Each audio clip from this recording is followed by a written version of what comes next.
Hello friends, welcome back to my channel. आज की video में हम शुरू कर रहे हैं उम्पोलंग का concept that is reversal of polarity. So what is उम्पोलंग?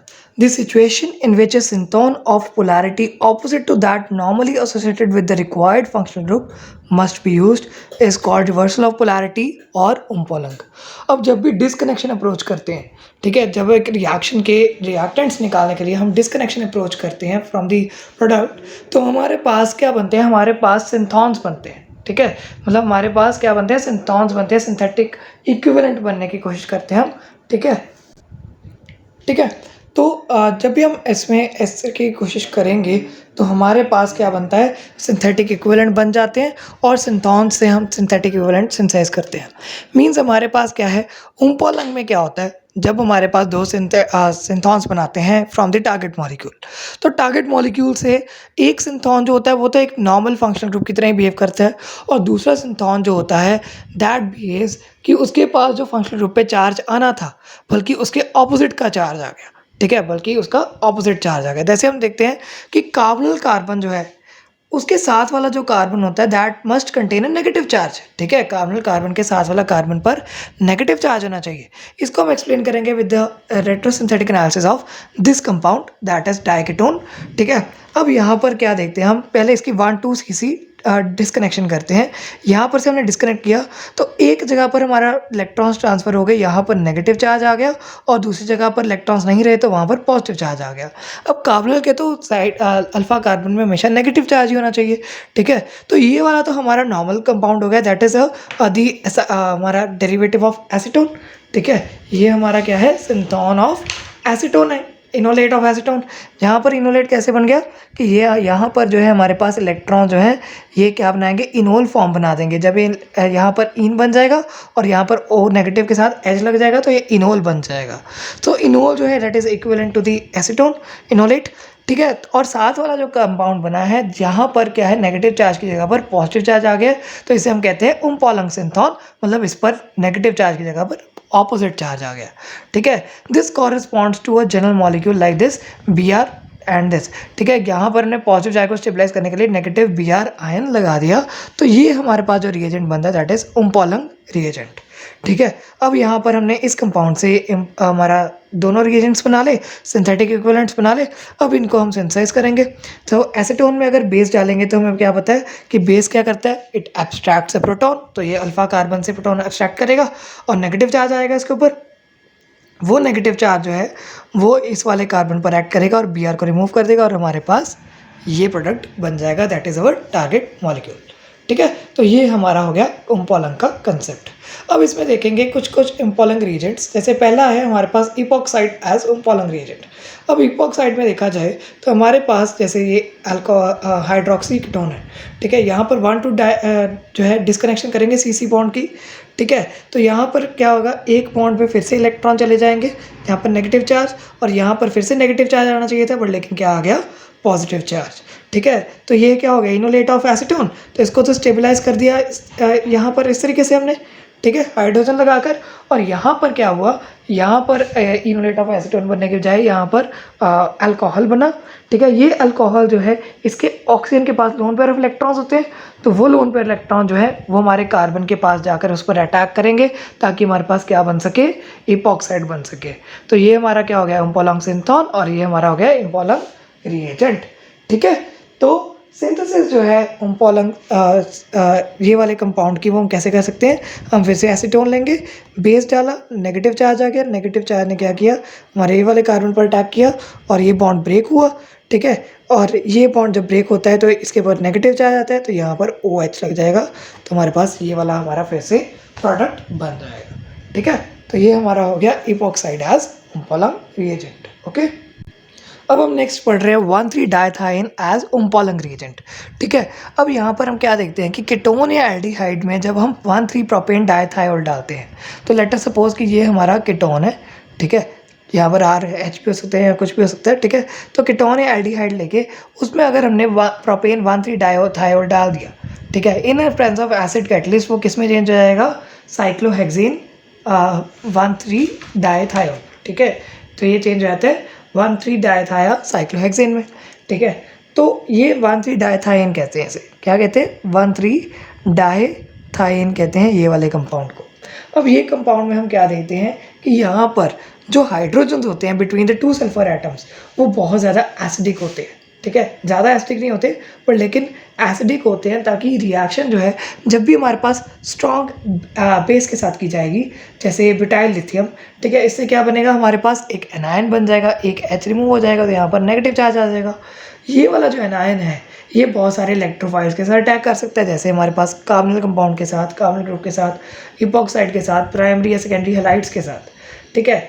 मतलब हमारा जो ये रिएक्ट करने के बाद क्या बनाएगा, डायथायो एसिटल, क्या बनाएगा रिएक्ट करने के बाद, डायथायो एसिटल, ठीक है। अब ये डायथायो एसिटल जो है वो अगर उसकी हाइड्रोलिसिस करेंगे, जब भी हम डायथायो एसिटल की हाइड्रोलिसिस करेंगे तो हमारे पास कॉरेस्पॉन्डिंग कार्बोनिल कंपाउंड फिर से मिल जाएगा, ठीक है, हमारे पास कॉरेस्पॉन्डिंग कार्बोनिल कंपाउंड फिर से मिल जाएगा, ठीक है। तो इलेक्ट्रोफिलिक कार्बोनिल कंपाउंड जो है वो क्या बन जाएगा बाद में, न्यूक्लियोफिलिक, ठीक है, मतलब उसमें रिवर्स पोलराइजेशन हो जाएगी by the formation of dithioacetal, ठीक है। इसी वजह से इस कंपाउंड को 1,3 डायथाइन को हम कहते हैं एसाइल एनायन इक्विवेलेंट को।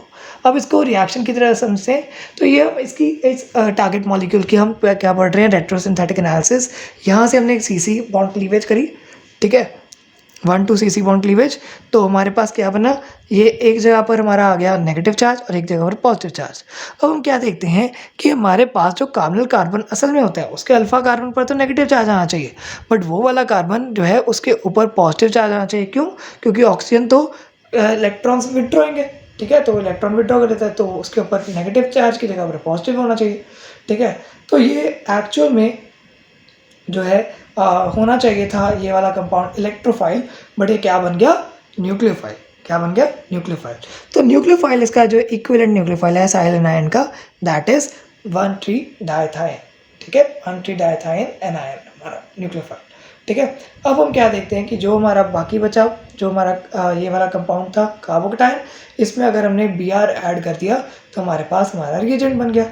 अब अगर सिंथेसिस करनी है यही वाले टारगेट मॉलिक्यूल की फ्रॉम 1,3 डायथाइन, तो हम क्या करेंगे, इसके ऊपर बेस डालेंगे, ये हमारा कंपाउंड बन जाएगा, this is equivalent to this compound, ठीक है।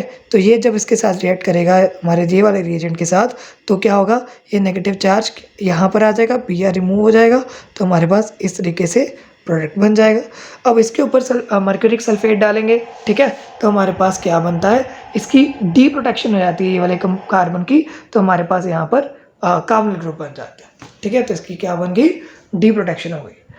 अब हम क्या देखते हैं, ये वाला इंपॉर्टेंट बहुत ज़्यादा टॉपिक है, ठीक है, इसको एग्जाम में पढ़ के जरूर जाना, ये तो आता ही आता है। अब हम नेक्स्ट देख रहे हैं साइनाइड आयन एज ओम्पोलंग रिएजेंट। हम यहाँ पर क्या देखते हैं, जो हाइड्रोजन साइनाइड होता है HCN, वो कोई भी कार्बोनिल कंपाउंड के साथ रिएक्ट करता है, जैसे यहाँ पर पॉजिटिव और नेगेटिव चार्ज, ये नेगेटिव चार्ज यहाँ पर आकर इसके ऊपर अटैक करता है कार्बन को, ठीक है, इलेक्ट्रोफिलिक कार्बन पर, तो यहाँ पर क्या हो जाता है, ये O जो है वो नेगेटिव बन जाता है, उसके साथ H पॉजिटिव अटैच होकर OH बनाता है और यहाँ पर CN अटैच हो जाता है। सो दिस इज साइनोहाइड्रिन, ये क्या बनाता है, साइनोहाइड्रिन। जब इसकी हाइड्रोलिसिस करो या फिर ऑक्सीडेशन करो तो हमारे पास क्या बन जाता है, एक कार्बोक्सिलिक एसिड, ठीक है। अब यहाँ पर हम क्या देखते हैं कि ये कार्बोक्सिलिक एसिड की सिंथेसिस कैसे होगी, इसके डिस्कनेक्शन अप्रोच करिए हमने हाइड्रोक्सी कार्बोक्सिलिक एसिड की, 2 हाइड्रोक्सी कार्बोक्सिलिक एसिड की, तो हमें क्या पता चला कि ये 2 कंपाउंड्स बनाएगा, एक हमारा जो है यहाँ पर कार्बोक्सिलिक एसिड के ऊपर इलेक्ट्रॉन चले जाएंगे और दूसरा ये वाला कैटायन बन जाएगा। अब this cation is equivalent to aldehyde, ठीक है, एल्डिहाइड से बनता है ना, और साथ में एल्डिहाइड की किसके साथ रिएक्शन करो तो ये 2 हाइड्रोक्सी कार्बोक्सिलिक एसिड बनता है, दैट इज HCN, ठीक है। तो इसके ऊपर ये वाला जो कंपाउंड बना है इसके ऊपर तो पॉजिटिव चार्ज आना चाहिए था, कार्बन के ऊपर पर आ गया नेगेटिव, तो ये हमारा ओम्पोलंग सिंथोन है, ठीक है, उस वो इक्विवेलेंट है हमारे HCN के, ठीक है, हाइड्रोजन साइनाइड के। अब अगर इसकी सिंथेसिस देखें, ये वाला जो है हमारे पास कीटोन, सॉरी ये वाला हमारे पास 2 हाइड्रोक्सी कार्बोक्सिलिक एसिड, तो हम क्या करते हैं, हमारे एल्डिहाइड के साथ HCN को रिएक्ट करेंगे तो साइनोहाइड्रिन बनता है, फिर इसकी हाइड्रोलिसिस से अगेन हमारा कार्बोक्सिलिक एसिड बन जाता है, ठीक है। अब नेक्स्ट है नाइट्रो कंपाउंड एज ओम्पोलंग रिएजेंट, ठीक है। अब नाइट्रो कंपाउंड में हम क्या देखते हैं, नाइट्रो ग्रुप में जैसे नेफ रिएक्शन होती है हमारी, नेफ रिएक्शन में हमारे पास क्या होता है, नाइट्रो ग्रुप जो है वो हमारा एल्डिहाइड में चेंज हो जाता है, वो हमारी नेफ रिएक्शन है। और हेनरी रिएक्शन में हम क्या देखते हैं कि हमारे पास जो नाइट्रो ग्रुप वाला कंपाउंड है वो रिएक्ट करता है with the aldehyde in the presence of a base to form nitro alcohol. ठीक है, तो यहाँ पर क्या होता है, यहाँ पर ये नाइट्रो अल्कोहल कैसे बना लेता है, ये नाइट्रो के साथ वाला कार्बन जो है that will act as a nucleophile. ठीक है, मतलब यहाँ पर जब भी हमारे डी प्रोटोनेशन होगी of the position adjacent to a nitro group, ठीक है, then the resultant ion is nucleophilic. ठीक है, और वो न्यूक्लियोफिलिक रिएक्शन भी करेगा लाइक हेनरी रिएक्शन। ठीक है, तो हमें क्या पता चला कि यहाँ पर ये जो नाइट्रोमीथेन आयन है, एनायन है, वो हमारे फॉर्मल एनायन की तरह एक्ट करता है। ठीक है, तो हमारे पास क्या है, हमारे पास ये वाला कंपाउंड है, ये हमारा टारगेट मॉलिक्यूल है हाइड्रोक्सी एल्डिहाइड। ठीक है, इसकी 1-1 डिस्कनेक्शन की मैंने, तो ये हमारे पास जो है कंपाउंड के ऊपर उम्पोलंग रिएजेंट बन गया हमारा। ठीक है, जिसके ऊपर नेगेटिव चार्ज आ गया, पॉजिटिव आना चाहिए था, और एक हमारा कार्बोकेटायन बन गया। ये इक्विवेलेंट है हमारे एल्डिहाइड के, और ये इक्विवेलेंट किसके है, हमने अभी बताया कि फॉर्माइल एनायन जो है नाइट्रोमीथेन एनायन के इक्विवेलेंट है। ठीक है, अगर इसकी सिंथेसिस देखें तो सिंथेसिस में हम क्या देखते हैं कि नाइट्रोमीथेन है, इसके ऊपर बेस डालो तो साथ वाला कार्बन के ऊपर नेगेटिव चार्ज आता है।